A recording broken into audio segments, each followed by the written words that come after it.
This is an educational talk to help you decide whether stem cell treatment is real medicine, marketing noise, or something in between. I'm Melinda Goodwin, a board-certified nurse practitioner trained through the American Academy of Integrative Cell Therapy under Dr. Joy Kong. My background spans multiple specialties, which matters because chronic joint issues rarely fit into one neat box. So the goal here isn't to oversell a procedure. It's to give you a careful framework for deciding whether a candidacy evaluation makes sense. If you're skeptical, you should be. This field attracts big promises, vague language, and clinics that market hope harder than they explain standards. That's the real divide. Evidence-based care asks who might be helped, who probably won't, and why. Miracle marketing skips straight to the promise. A trustworthy conversation sounds measured, specific, and willing to say no. That's very different from selling a cure-all.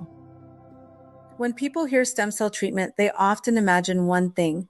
In this setting, we're usually talking about umbilical cord-derived cellular biologics used as part of regenerative medicine. These materials are ethically sourced after healthy, full-term births with donor screening and handling standards that matter enormously.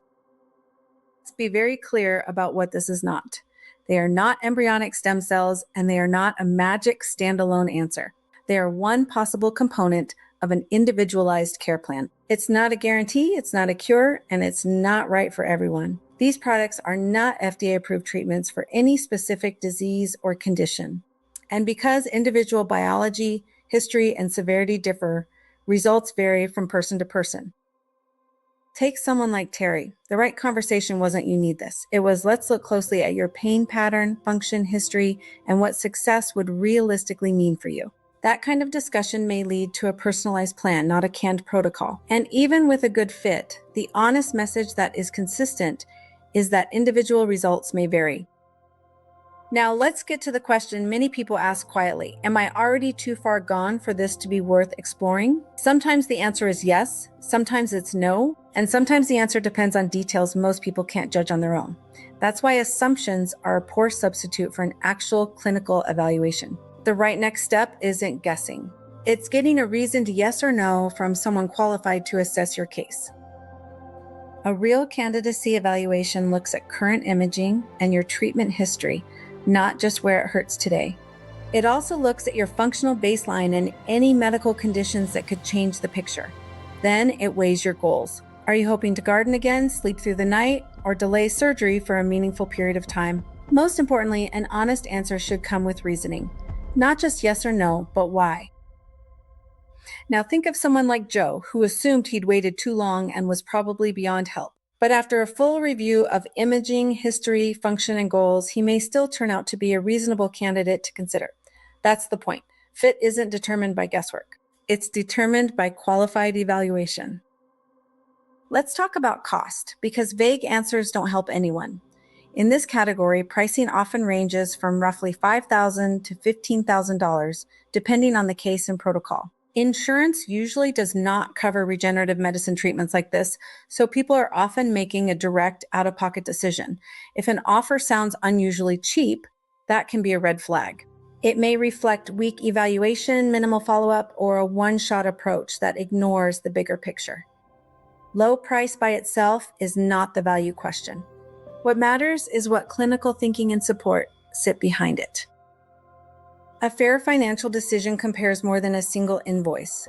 It also asks what your current path is already costing you. That may include medications, injections, specialist visits, imaging, and rounds of physical therapy that add up over time. For some people, the bigger cost is lost activity, recovery time, or moving closer to surgery before they're ready. This isn't about pressure.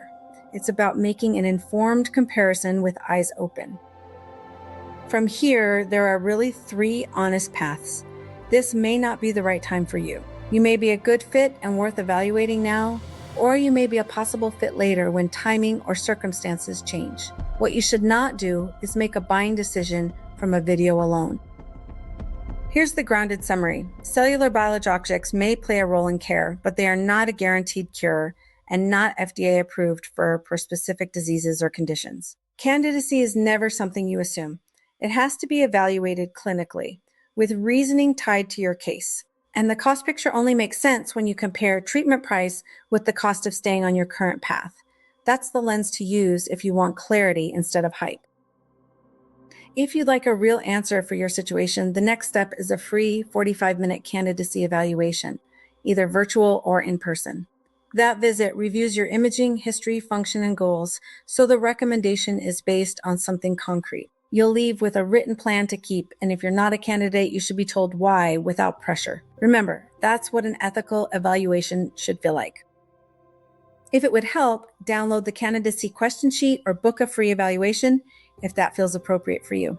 These treatments are not FDA approved for specific diseases or conditions, and individual results vary. Most importantly, the goal is clarity, whether you choose this clinic, another provider, or neither.